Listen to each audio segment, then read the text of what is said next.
So I have to apologize on my father's behalf that unfortunately, without getting into too much of the details, my parents unfortunately had to fly to America for a medical procedure. It was a last minute thing. They didn't know if it was going to be done here or going to be done there. More of a treatment. Thank God, Baruch Hashem, nothing serious. But he will be away. My parents are going to be away in the end for Pesach and even a couple of weeks after. So I will be taking over for. I have the privilege of giving this year this week and next week, and then for the first couple of weeks after Pesach. Baruch Hashem, like I said, nothing serious, but just something that they weren't sure if they were going to do it here or there, and in the end they decided to do it in America. So they flew last minute to America, and they'll be there till towards the end of May. So I apologize that you won't get to learn from my father, but I will do my best to provide something meaningful, Bezrat Hashem, and I'm excited to be able to learn with you once again. Okay. What I wanted to do today, again, trying to think of, we only have 2 weeks to learn together, and I prefer not to continue what my father was doing because we have very different styles, and allow him to pick up Sefer Bereshit when he comes back, and not just mix and match. So I wanted to do something a little bit different. It's not specifically related to the Parsha, but it is definitely something that many of us are thinking about during Sefer VAYIKRA. And I wanted to kind of do actually like a 2-part series this week and next week. I want this week to talk a little bit about Korbanot, understanding Korbanot, because all of Sefer VAYIKRA is about Korbanot, trying to understand the idea behind them, potential reasons behind them, and gaining a better understanding. And then next week, I'd like to, after understanding Korbanot in general, next week I'd like us to talk a little bit about the Korban Pesach. And understanding the difference between the Korban Pesach Mitzrayim and the Korbanot that we're going to learn about today. So this week we're going to learn more in general about Korbanot, and next week, Be'ezrat Hashem, it'll be connected but separate, talking a little bit more about Korban Pesach and understanding, and obviously, learning some lessons for us for Pesach, Be'ezrat Hashem. So I want to actually open with a fascinating story that happened to my father. My father, as I've mentioned, has a lot of great stories from the rabbinate. So this one, I was not there, but he tells the story that when he was in Englewood, a few years after arriving as the rabbi in Englewood, he received a phone call from the Korean Foreign Ministry. There was a group of Korean ministers who were visiting America, visiting the U.S., and they wanted to come to a synagogue and understand more about the Orthodox synagogue and what things were like. Would it be okay if they would come and visit the synagogues? My father didn't necessarily think it was a good idea to have them visit on a Shabbos morning when the shul is full. It might be a little bit interesting. So he said, "Sure, you know what? But maybe you should come during the week. I'll explain to you." I'll give you a tour of the synagogue. I'll explain to you how everything works, what we do, and how the services work. And then, if after that it's matim, maybe you can come visit us on a Saturday during service. But first, I want to give you an introduction. And this group of Korean ministers come and they visit, and he takes them around the shul. And Baruch Hashem, the shul in Englewood is a very large shul and a beautiful building, and he takes them around and shows them. He opens up the Aron Kodesh, he shows them the TORAHs, he explains to them the service, and then at the end he says, "Okay, does anyone have any questions?" And all of a sudden, hands start shooting up. Yes, Rabbi, where do you do the animal sacrifices? And over and over and over again, they were insistent that, like, somewhere in the basement, the shul was hiding a bunch of animals that they were going to sacrifice over the course of. To them, it was a part of the service. This was in the 1990s. This was not like in the 1700s or whatever, or much earlier. And I sorry, they were Christians. I believe so. Yeah, and what I think that highlights that story, as cute as it is, and as funny as it is, it highlights a very, very interesting, I think, dynamic that we have when it comes to Korbanot. On the one hand, Korbanot are central to our Judaism, meaning all of Sefer VAYIKRA and even more is dedicated to the service that took place in the Mishkan and in the Beit HaMikdash. And there's no question that Korbanot are central to Judaism and to Avodat Hashem and Be'ezrat Hashem B'mehera B'yameinu, as we generally understand. They will return. On the other hand, they're very foreign to us. We don't necessarily understand how they work. We don't really understand how sprinkling of the blood can accomplish, or why we have to slaughter the animal this way or that way. And there's so many minutiae that are connected to Korbanot And it's very, very clear that Korbanot had to be done in a certain way. I've been learning Mishnayot with my son.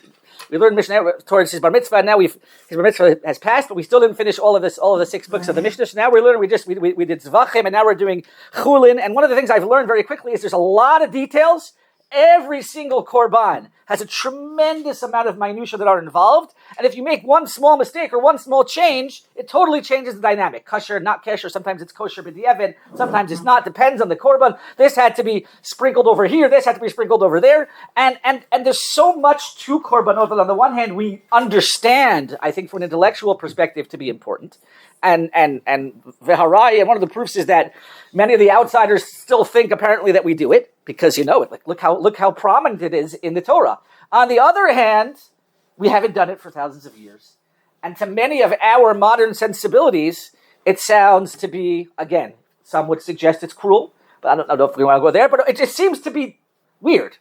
Or it doesn't seem to be something that we, in our modern sensibilities, can fully connect to why this would be such a major part of our service to God.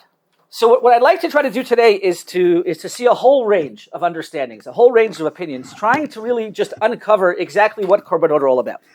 I can't say we're going to, answer all of our questions and understand everything. We're not going to give a history or go through all the specific Korbanot, but really take a general picture to really understand what do the different Mefarshim and different commentaries have to say about Korbanot, why we have Korbanot, what they're meant to elicit, what kind of emotions / understanding they're meant to elicit, and then hopefully through that we'll be able to connect more to these parshiot. And then, of course, as I mentioned, next week we're going to contrast that to the actual Korban Pesach in Mitzrayim and see that it actually, although it was a Korban, it was a very, very different type of Korban. So in order to really do that, we have to start with the very, very beginning of Sefer VAYIKRA. Source number 1, the Torah says, Daber el b'nei Yisrael, V'amarta aleihem ki yakriv mikem korban laHashem.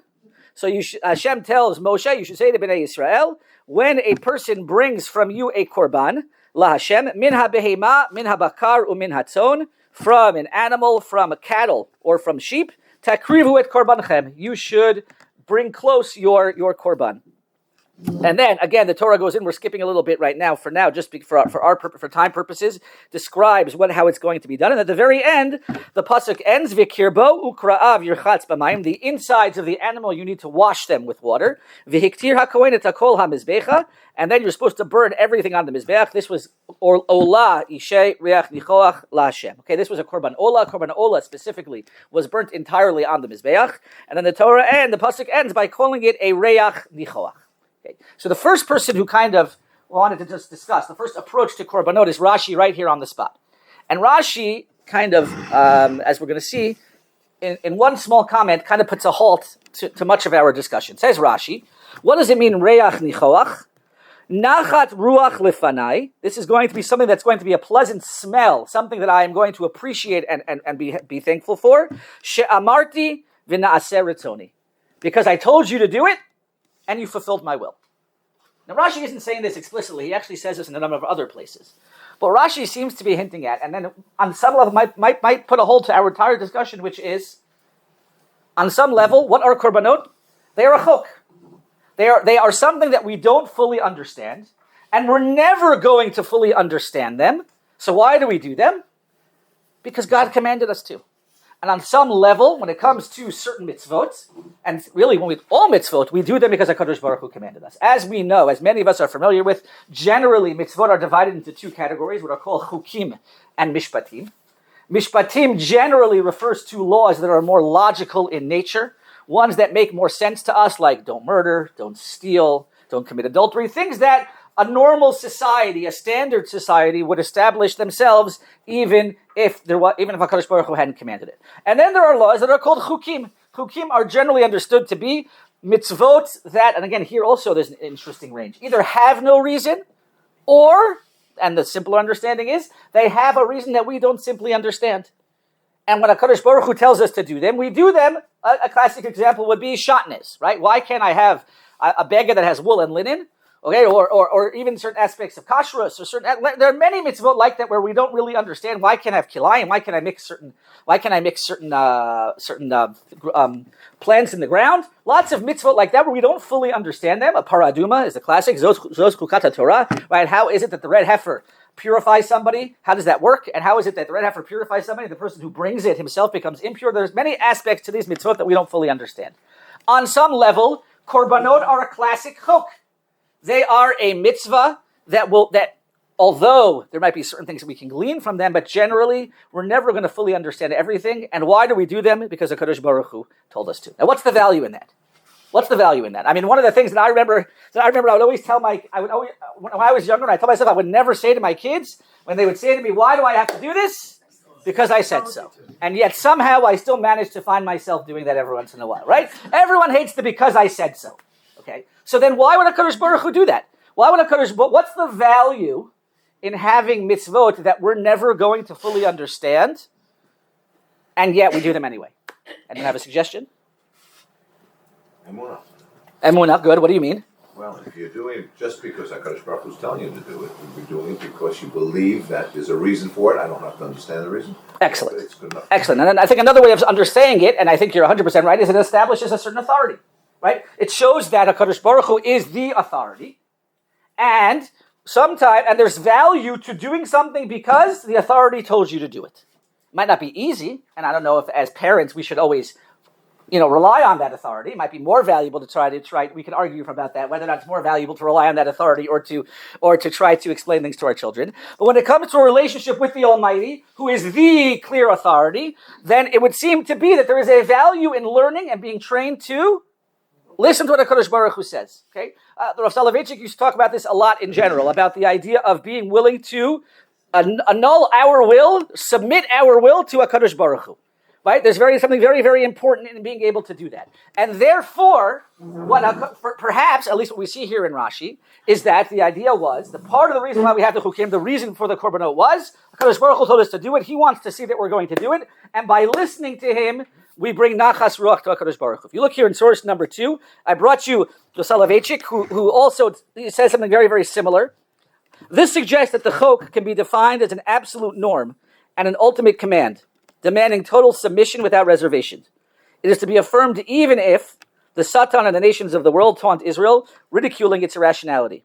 The observant Jew accepts the Torah even as a patient follows the prescription of his doctor, taking complex medications and submitting to required surgical procedures. Right? Very often, when you're going through a surgical procedure, you have no clue how anything's going to help you. But what do? The doctor told me to. I'm relying on the doctor. I have faith in the doctor. I trust him.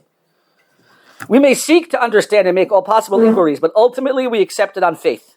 The Lord, creator and healer of all flesh, undoubtedly knows what is best for our bodies and souls, as well as what is harmful to them. So this is based on a certain belief that HaKadosh Baruch Hu knows what's best for us. We can even take it farther and say it might not be based on just that He knows what's best for us, but because He told us to do it, and we're showing our allegiance to Him. But the idea being that there is a value here to having a chok, to having mitzvot that we don't understand, and yet we do them anyway. That's one approach to this entire idea. Is you're right, we're not going to fully understand it, and it could be that especially now in our modern sensibilities, the idea of korbanot is something that is hard for us to understand. But there is a value in being able to submit our understanding and our sensibilities and giving to the will of HaKadosh Baruch Hu. Yes. You can go to a store and buy this book, Reflections of the Rough. Yes, I don't know if it's still for sale, but we can talk about it afterwards. But I don't know. There is a book like sure, absolutely. I don't know. I don't know if it's still in print, but yes, Reflections of the Rav is one. It was one of the first ones to come out. It wasn't written by him. It was written by his student Rabbi Bezdin. But yes, it was one of the first ones to come out of essays by Rav Soloveitchik. Yes, Sonia. It seems to me that there's also another lesson that's there, and that is that by showing this example of a relationship where sometimes you have to submit to the mysterious demands of another, maybe showing us that sometimes that's true in other relationships as well, and it's healthy. I agree in theory. I mean, I think what you're saying is that it's not just about a relationship with God, it's also about being able to do that with other people. But I think it's a different level when we're talking about God. Because of the authority piece. Because of, and that's why, I was differentiating between parenthood and that. Because in the end of the day, as parents, we might be an authority, but we're not the authority. We might think we are, but we're not. Okay? And therefore, when we're talking about HaKadosh Baruch Hu, it's almost as if you have to have this in a relationship with the authority. You have to have a certain element of, I do it because this is what he told me to do, and I'm going to do it. Even if in other areas we might want to have that understanding and that reasoning. Yes. It's interesting, in some of the schools, when they start teaching Chumash, they start with the Sefer VAYIKRA. And some of the reasons that I've read is that because it teaches a certain discipline. Yafeh. So that here we're talking about the same thing. Yeah, I mean, it is well known, it is correct. It is correct that the halakha says that the first few psukim should start with Sefer VAYIKRA, and there's different reasons given for that. But the idea of discipline and the idea of submission is something that is very, very, very important. However, many mefarshim, while not disagreeing with this idea of the chok, argue that nevertheless we still should attempt to understand the mitzvot, even chukim, as much as we can. Chief among them being the Rambam. If you look at source number 3, the Rambam in source number 3 points out the following. Ra'oi la'adan lehitbonen b'mishpetei haTorah hakedosha v'leida sof inyanam kefi kocho. It is appropriate for somebody to contemplate the laws of the Torah. Now again, he's referring to Mishpatim, but I don't know if the Rambam here is necessarily differentiating between Mishpatim and Chukim. I mean, he does differentiate between them, but I think he's basically saying our job is to try to understand the halachot and to try to understand them kefi kocho as much as we can. V'davar shelo yimsalotam. Let's say you find something which you don't understand. It doesn't seem to have a reason. V'lo yadalo ilan. You don't see a proper reason for it. Al yihi kal be'enav. You shouldn't take it lightly. V'al yaharos la'alot el Hashem pen yifrotzbo. And you shouldn't then go and say, well, you know what? I don't understand it. It makes no sense to me. That's it. I'm done. Okay, so says the Rambam, it's very, very clear. You should be attempting to understand. You should do your best to understand. But it shouldn't be that if you don't understand it, you're not going to do it. And then the Rambam continues. You shouldn't be treating the Torah like any other discipline. In other disciplines, you might say, well, this doesn't make much sense to me, so I'm just not going to follow it. Whether it's health, or it's this, or it's that. When it comes to the Torah isn't just any other discipline. It's the will of God. And therefore, while there is value in understanding it and trying to glean lessons from it, we shouldn't necessarily make our observance dependent on that. And then he says, what's a classic example of this?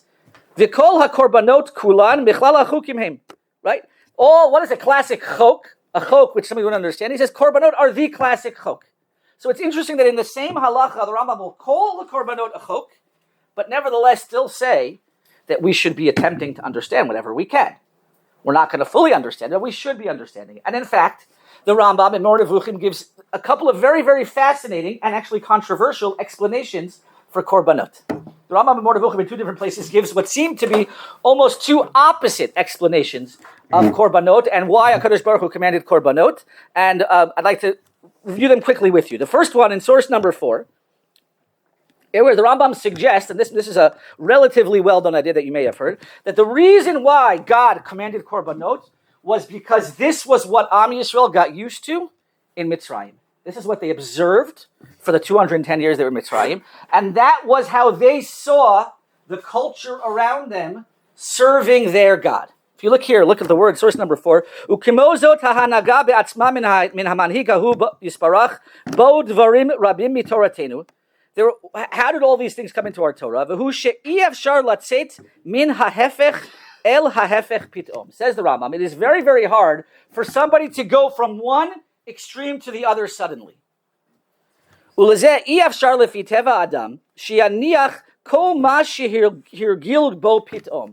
is very hard for somebody to go from some type of action or activity that he is used to all of a sudden reject that immediately. And what the Rambam then goes on to explain is when the Jews were in Egypt, what they saw and what they actually very often, I don't know if took part in is the right word, necessarily served over those, but they were part as servants. They might have had to play a role in how to do this, obviously carefully. What they saw was that the way that people served their gods, the way that the Egyptians served their gods was they brought korbanot. They had an idol, or they had this, or they had that, and they would bring gifts and korbanot and sacrifices, and that was how the cultures served their gods. Says the Rambam, it would have been too hard for HaKadosh Baruch Hu to take OUisrael out of Egypt, out of 210 years of that culture, and basically say to them, no, that's not how you're going to serve me. You're going to serve me entirely different. The Rambam compares it to, if someone were to come today and tell us, you know what, you don't have to daven, you don't have to do any mitzvot, all you have to do is think good thoughts. If you think good thoughts, that's how you're going to connect to God. He compares it to that. Okay? He says, that's all you have to do. You don't have to do any, to us that would be totally far. You mean I don't have to do any actions? I don't have to do, it would be very weird and hard for us to relate to that service of God. And therefore, says the Rambam, rather than outlawing it and saying you can't do it at all, HaKadosh Baruch Hu decided to then shift it to be a part of the Avodat Hashem, encouraging them to do that, but to do it in a certain way based on the rules that he sets as part of their service to HaKadosh Baruch Hu. That's the Rambam's first explanation. Interestingly enough, the second explanation he gives somewhere else in Moreh Nevuchim, if you look in source number 5, is almost the opposite. Ve'ata atchil latet tam kol achat ve'achat lefi hasagati. I'm going to try to explain this as the way that I understand it. Va'omar ki kvar amra Torah kefi ma shepirish unkulus shehamitrim hayu ovdim mazal taleh. The Mitzrim used to serve the sheep. The sheep was a god to the Mitzrim, to the Egyptians. Mipnei zeh hayu osrim lishchot hatzon. Because of that, it was forbidden to shecht any animals, to shecht any sheep. Vayu moasim roetzon. Anyone who was a shepherd was considered abominable. Amar hein nizbach et toavat Mitzrayim.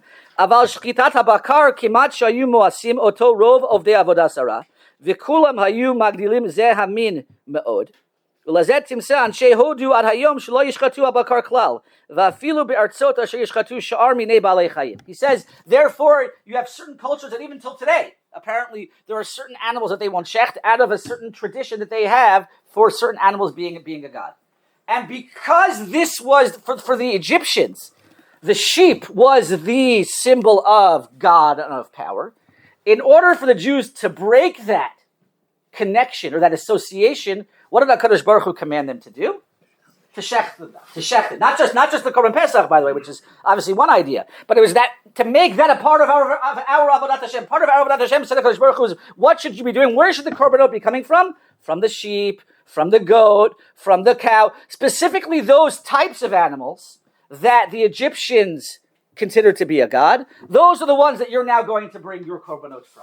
And so what the Rambam is almost saying is it wasn't because this is what they were used to, it was actually to break and to contrast the way that the Egyptians acted. This is what HaKadosh Baruch Hu wanted the Jews to do, and that's why HaKadosh Baruch Hu commands, or at least certain parts of the Korbanot.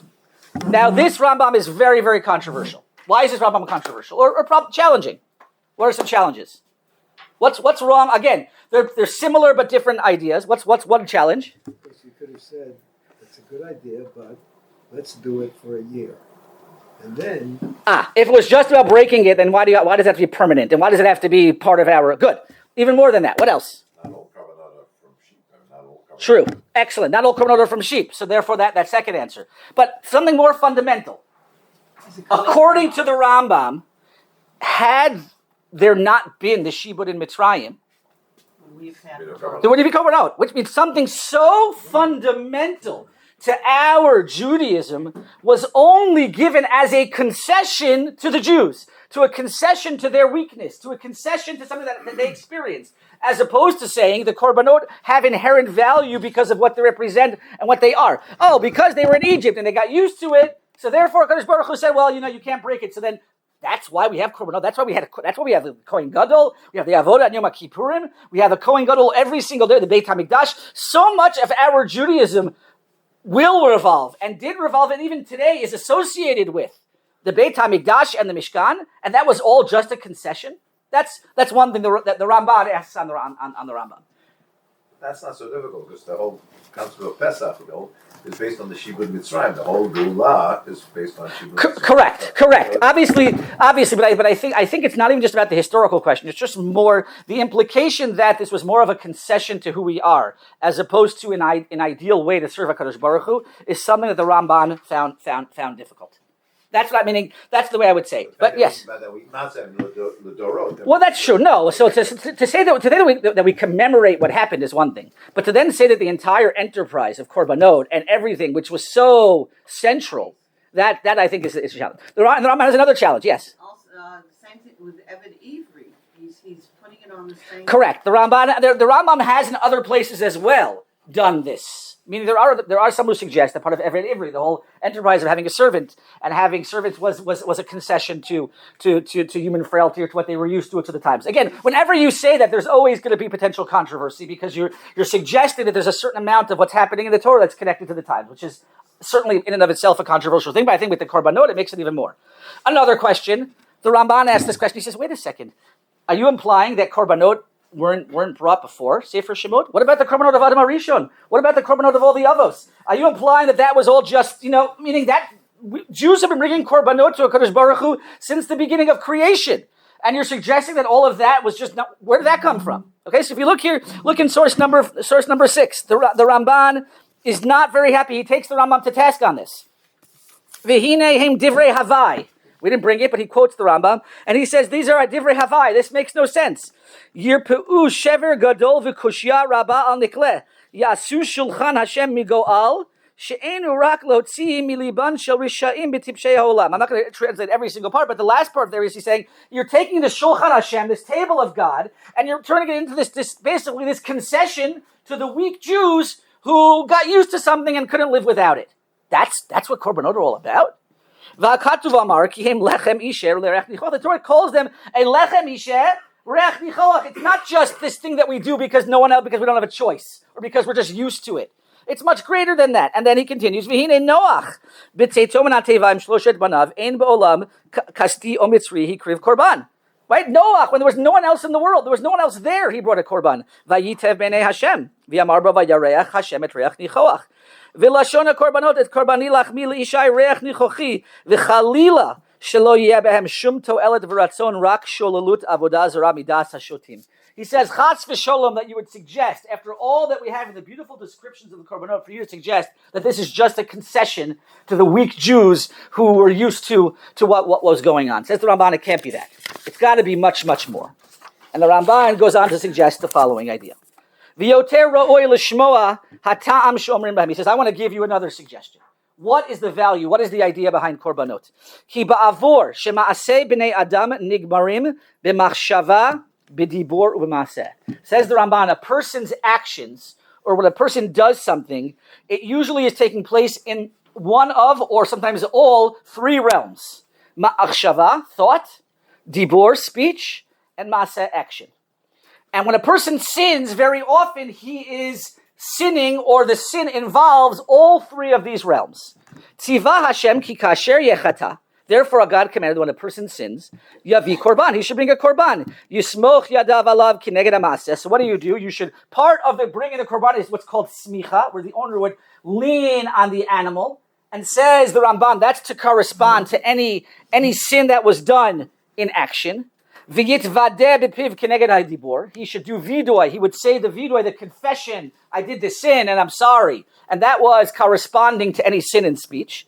V'yisrof ba'esh. Hakerev haklayot shehem kli hamachshava v'hatava. And then part of what was burnt on the mizbeach were the innards and the klayot, if I'm not mistaken, the kidneys that are where the thought and desire come from. And so basically what the Ramban is saying is that the way that this is done was thought out. It has tremendous significance. Every part of what we were doing in the Korban was meant to correspond to a different aspect with which a person sinned. The hakra'ayim and the other innards, kineged yadav v'raglav shel adam, correspond to the hands and the thighs, I think is actually, correspond to the hands and the feet of the person, ha'osim kol malachto, who did this action. V'yizrok dam ala mizbeach, and the blood was thrown on the mizbeach, kineged damo b'nafsho. That just like the blood is meant to correspond to a person's soul, so this is meant to correspond to this person's soul. Kidei sheyachshov, and this is the key. What is this all to elicit? Sheyachshov adam. A person should think, ba'asoto kol ela, when he does all these things, chichata lelokav bigufo b'nafsho. A person has to realize that when he sins, he has sinned with his body and with his soul. And really, says the Ramban, v'ra'oi lo sheyishpoch damo, v'yisrof gufo, lulei chased aborei shelakach minu tmura. Really, he's the one who should be burnt on the mizbeach. And he's the one who should be killed, if not for God's kindness. Shelakach mimenu tmura v'chiper hakarban hazeh sheyehei damo tachas damo nefesh tachas nefesh v'rashei evarei hakorban kineged rashei evarav. So he says this this animal's blood is instead of your blood. This animal's body is instead of your body. Everything is meant to correspond. This animal is meant to take your place. So everything we do for the Korban, says the Ramban, is meant to elicit within a person an understanding that really he should be the one that's there because of the sin that he has done. And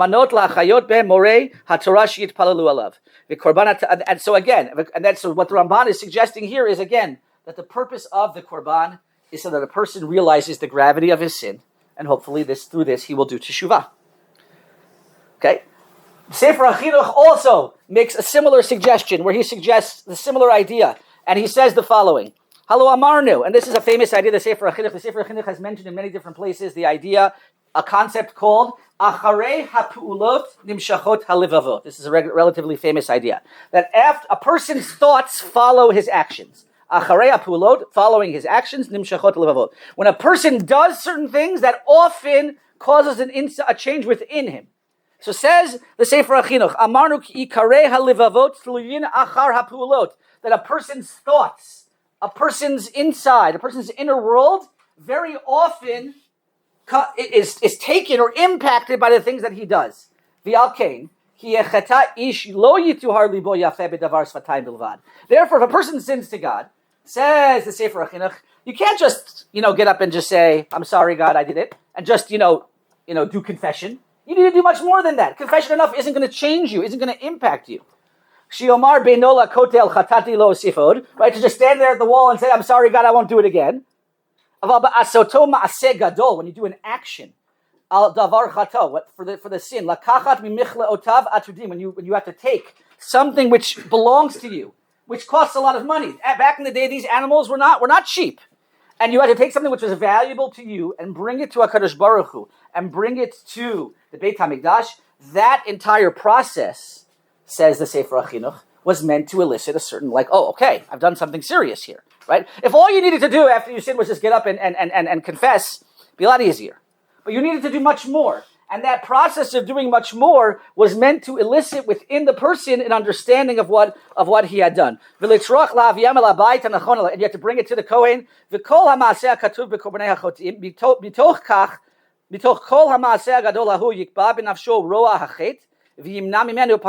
By doing this, he'll recognize the gravity of his sin and hopefully encourage him to never do it again.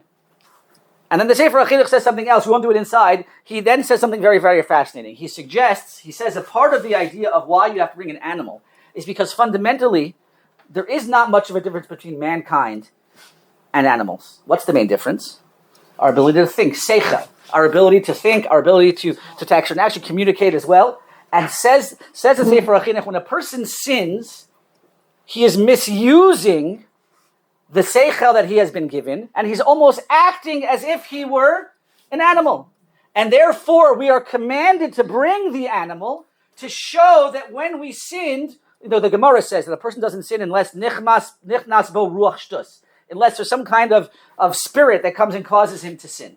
So says the Sefer HaChinuch, when a person sins, what he basically is doing is he's listening to the animalistic urges within him. He's not taking advantage of the seichel that he has. And therefore, HaKadosh Baruch Hu says, if you're just going to act like an animal, then you need to bring this animal to remind you of how you're acting and to encourage you to do more.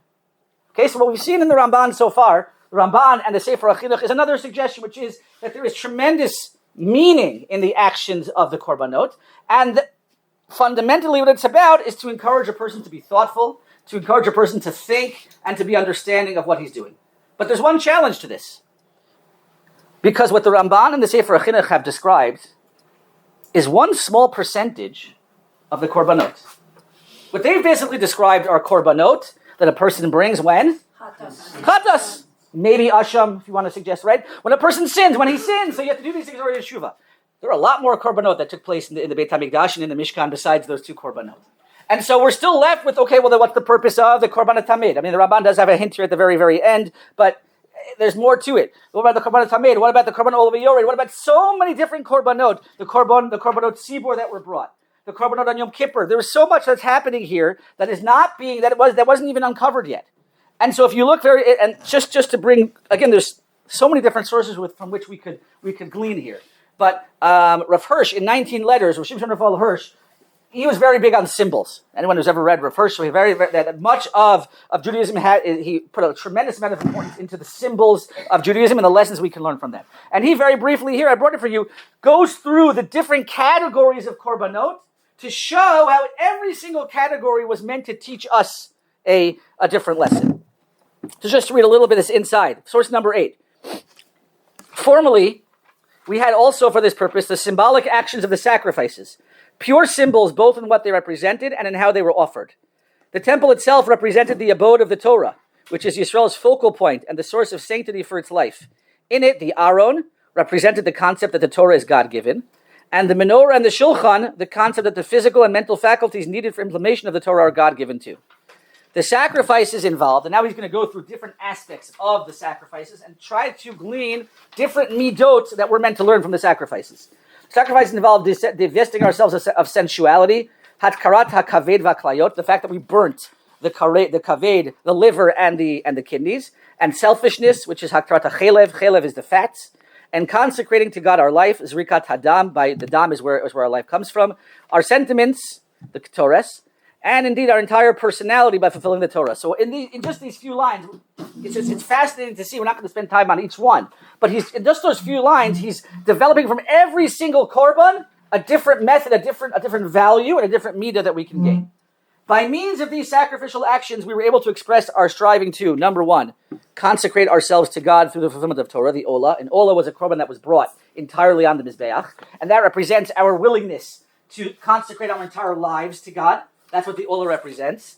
Number 2, regain the forfeited purity of our lives by divesting ourselves sensuality and selfishness, that is, returning to Torah. The Asham and the Chatas were meant to help us return from our sins, the things that we've done, and return to HaKadosh Baruch Hu. And the 3rd, acknowledge God as having granted us some outstanding blessing or benefit, or as being the source of a state of untroubled peace in our lives, while at the same time renouncing any sensuous or selfish thought in connection with these blessings, and on the contrary, dedicating them exclusively to the service of God through the fulfillment of the Torah. So what Rav Hirsch has highlighted here is that each of these, and this was the Shlamim and the Torah, these were brought when you wanted to thank HaKadosh Baruch Hu for things. So he's pointed out that every single korban, every single category of korbanot had a different value and a different midah that it was meant to teach us. And if you delve into each of them, there's a tremendous amount that we can learn. So what we've seen is that, again, just to summarize what we've seen so far in terms of understanding what the Korbanot are about. We started with Rashi, and Rashi highlighted that maybe the Korbanot are just a chok that we're not really supposed to understand. That there's a value in serving HaKadosh Baruch Hu without having a reason. We're serving HaKadosh Baruch Hu. We do what Hashem tells us to do simply because He told us to. And then we saw that there are many others. At the head of that would be the Rambam, who suggests that even if something is a chok, there's still value in trying to understand it to our extent, even if, but not allowing that to dictate whether we observe it or not. And the Rambam gave 2 controversial suggestions, suggesting that maybe the idea of Korbanot was really just a concession to man's frailty after having been in Mitzrayim. The Ramban took him to task for that and said that it can't be that this entire edifice of Korbanot is just simply because man was weak. It must be something greater than that. And the Ramban starts to explain what that's about, but the Ramban wasn't enough for us, because the Ramban talks about the idea of Korbanot being a way to recognize the gravity of your sin, and yet it's not enough, because what about all the other Korbanot? So Rav Hirsch has come in and filled that in for us. But there's another piece to this that I think we haven't even really touched upon. And in order to really understand this, we need to go back and go back to the very, very first Korban that is in the Torah. We all know that many of us are familiar with the fact that according to the Medrash, Adam HaRishon brought a korban, but the truth is that Adam HaRishon's korban isn't listed in the Torah. Anyone know who brought the first korban in the Torah? The first one listed? Not Noach. Cain. Interestingly enough. Okay, so let's go back. Look at source number 10. I want to share with you an idea that I heard from my father, which I think will help us really understand what Korbanot are all about. We've seen a few different ideas, but there's something I think here fundamental that we haven't yet been able to highlight. Interestingly enough, Cain, who gets criticized for what he does, he was the first person in the Torah to bring a korban. And look at the way the Torah describes the story of Cain and Hevel. Vayehi miketz yamim, at the end of days, vayave Cain mipri ha'adama mincha la'Hashem. And Cain takes from the fruit of the ground a present to Hashem. Now it's important to note that according to the simple understanding of the Torah, korbanot were man-initiated. Kadosh Baruch Hu doesn't say, hey, Cain, bring me a korban. Hey, Hevel, bring me a korban. What happened? Cain had an idea. Again, we know that there's a medrash that Adam did it also, but fundamentally the Pashup shot in the Torah is, this was a man-initiated way to connect to HaKadosh Baruch Hu. And the person to do it was Cain. Continues the Pasuk. Vehevel hevi gamhu mibicharot tzono. And Hevel also brings from the choicest of his sheep, umeichel vehen, and from the fats. Vayisha Hashem el Hevel v'el minchaso. And Hashem turns to Hevel and to his korban. V'el Kayin v'el minchaso lo sha'a. And to Cain and to his korban he does not turn. Vayichar leKayin me'od vayiplu panav. And Cain gets very upset and he falls down to Hashem. Now, this might be something that many of us we might not have realized it, but there's some extra words in these psukim that are very, very, very important here. What are the extra words in pasuk Daled? There's two extra words in pasuk Daled and in pasuk Hey. Mibcharo, although Mibcharo is important for us to know where he took it from, meaning that tells us where Hevel took it from, maybe in contrast to Cain. Gamhu. Okay, fine, but even more than that. Gamhu, you could say that's true. That is extra, but it could. But I would even argue that that's probably telling us that Hevel was just following in Cain's footsteps. It's important to know that. If the Torah just wanted to tell us that Hashem listened to, or Hashem accepted Hevel's and not Cain's, what did the Torah need to tell us? Vayisha Hashem el minchaso.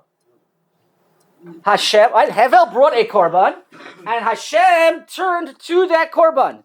Ve'el minchas Cain lo sha. What's extra here?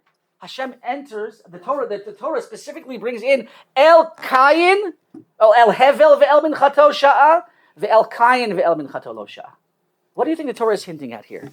Why does the Torah stress that a God didn't just turn or not turn to the korban, but he didn't turn, or he did turn to the person? Because the korban is from the person's connection. Excellent.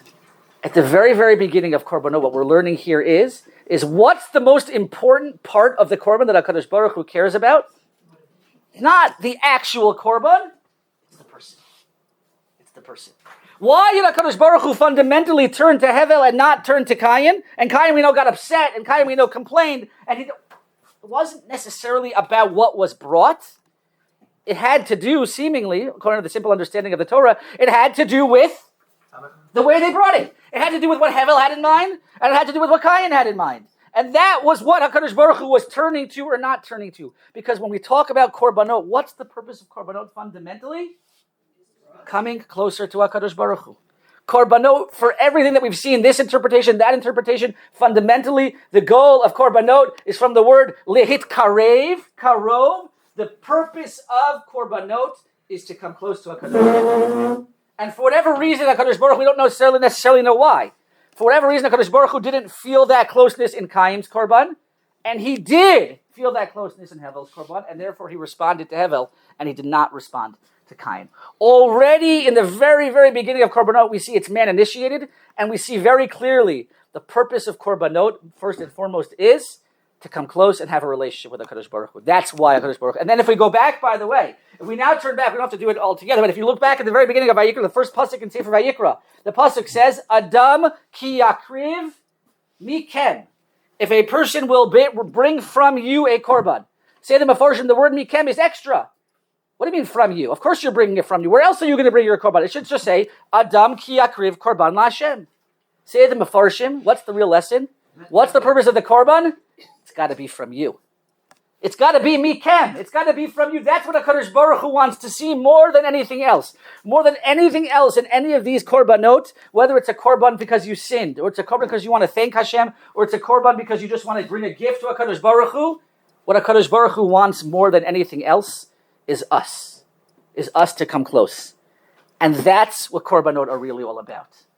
I saw there was just a question here. Yes, comment. I see that from the analytic standpoint, but from the Pashup shot, it seems that, and when you're a child, you learn that it seems that because Cain brought it from Pri Adama, and Hevel brought it from his son. Well, of course. Listen, that was that distinction.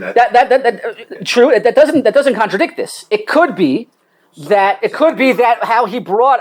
First of all, what you're suggesting, which is that as we all see it, because it says he brought Pri Adama, and it says Hevel brought mi bechorot sono. He brought from the best. To seem to contrast that. Now, again, that might indicate what was going on inside.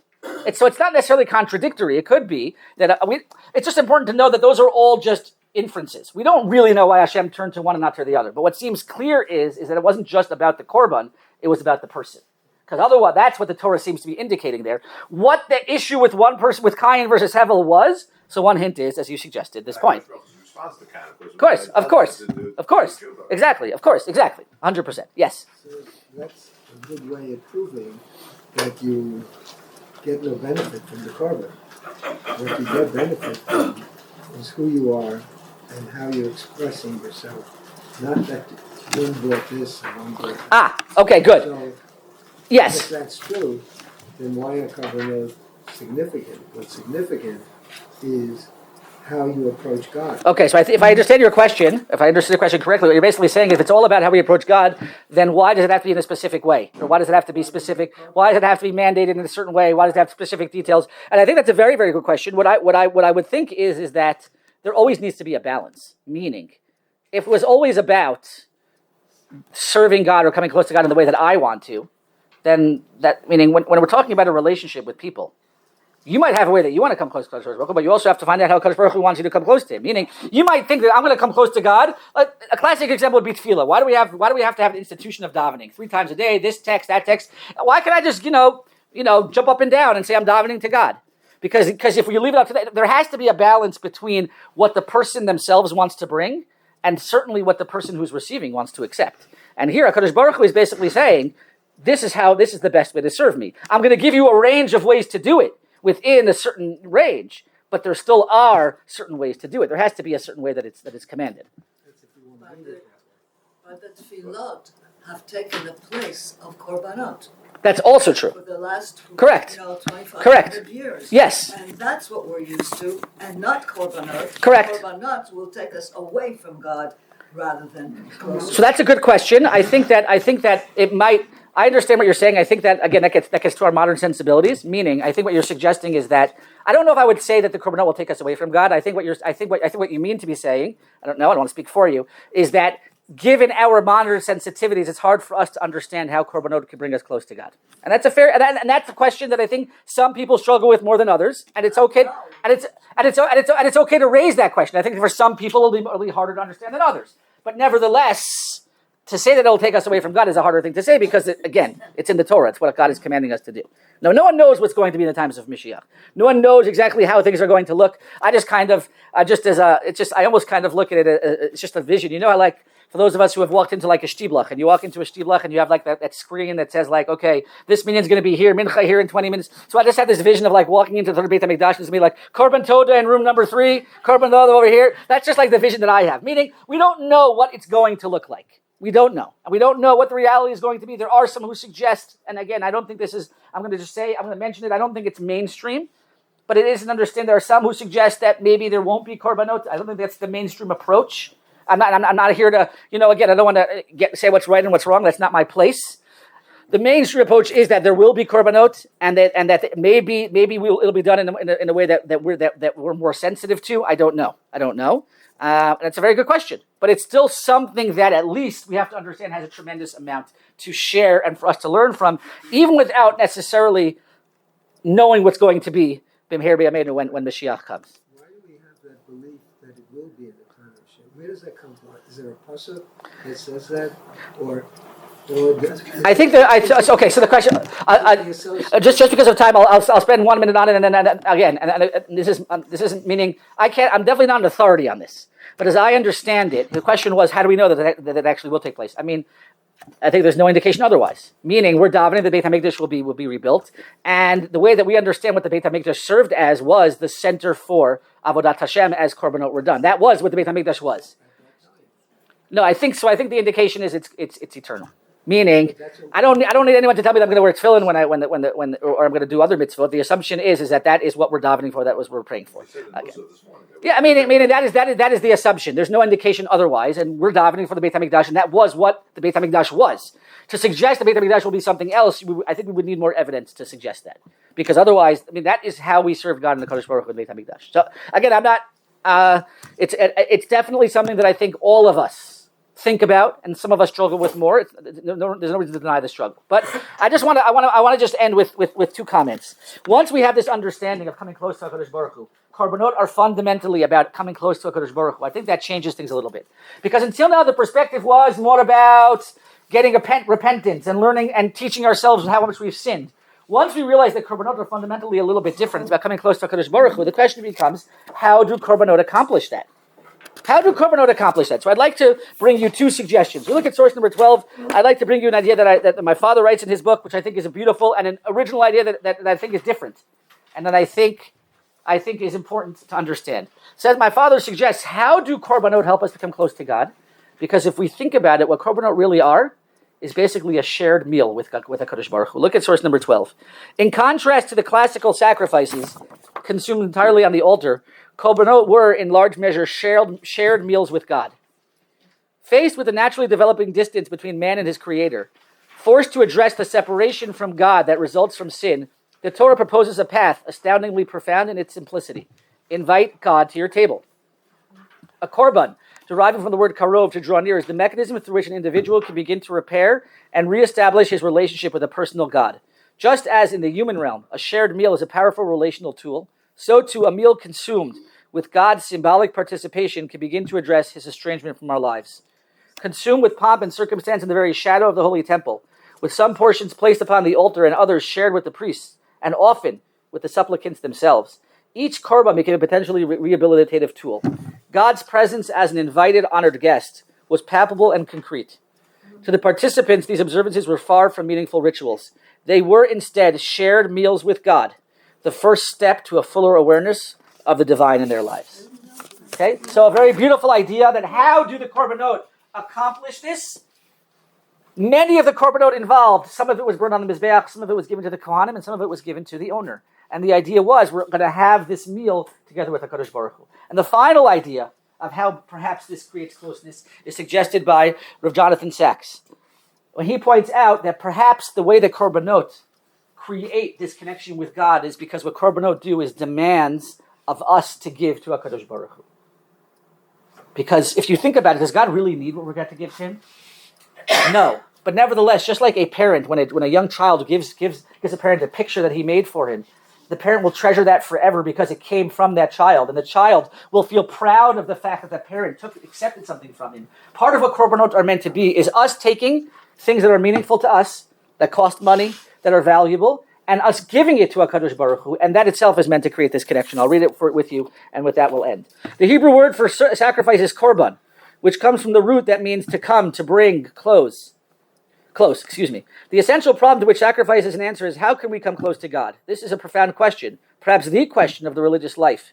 Not simply because of the utter disparity between God's infinity and our finitude, but also because the very circumstances of life tend to focus our gaze downwards to our needs rather than upward to our source.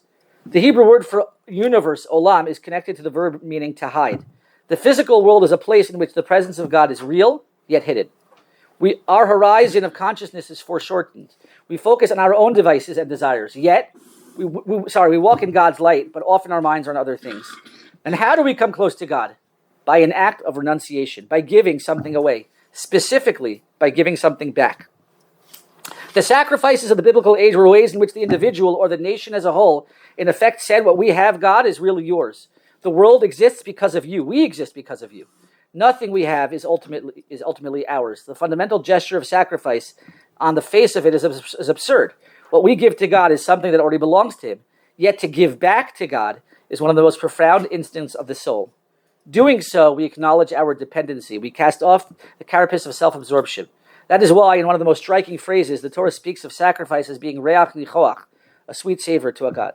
One of the sweetest savors of parenthood is when a child, by now grown to maturity, being a parent, gives a gift or expresses his or her thanks. This too seems absurd. What can a child give a parent that remotely approximates what a parent gives a child, namely life itself? Yes, yet it is so, and the reverse is also true. The cruelest thing a child can do is not acknowledge his or her parents. The Talmud attributes to Rabbi Akiva the phrase Avinu Malkeinu, our Father, our King. Those two words encapsulate the essence of Jewish worship. God is kingmaker and sovereign of the vast universe. Yet even before God is our king, he is our father, our parent, the one who brought us into being in love, who nurtured and sustained us, who taught us his ways, and who tenderly watches over our destiny. Sacrifice, the gift we bring to God, is the gift of the maid to its maker, the owned to its owner, the child to its parent. If creation is an act of love, sacrifice is an acknowledgement of that love. And so we have two beautiful suggestions here by my father and by Rabbi Sachs, who suggest how it is that Korbanot bring that closeness. We've seen a whole range of opinions regarding Korbanot. We opened by talking about how Korbanot are an anomaly, hard for us to really understand, how they work. We noted a number of different opinions regarding that. I'm not going to go over them now because of time. I want to give you a break. What I would like to do, and I want to thank you, next week, Be'ezrat Hashem, for those of you who are able to come, next week I want to have just a little bit of homework. Think about, or if you have time, open up the Chumash and read the psukim that describe the Korban Pesach that the Jews brought in Mitzrayim. Think about what we learned about today, about what Korbanot are, what they were about, and contrast that with what you see. Was the Korban in Mitzrayim similar to the Korbanot that we're discussing today, or different? And if it was different, how is it different? Be'ezrat Hashem, we'll see that next week. Everyone have a great day.